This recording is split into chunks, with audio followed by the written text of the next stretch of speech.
माशाल्लाह जी, आज अपने घर के अमरूद का माशाल्लाह पहला फल जो है वो तोड़ा है। माशाल्लाह बड़ा प्यारा जी अमरूद है, पका हुआ है।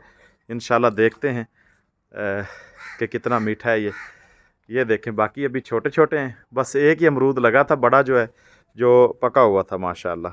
ये देखें, एक ही है जी अमरूद का बूटा पूरे घर के अंदर माशाल्लाह। तो अभी इसको हम जो है ना वो इस्तेमाल करते हैं, खाते हैं जी माशाल्लाह। बिस्मिल्लाहिर्रहमानिर्रहीम। क्या बात है।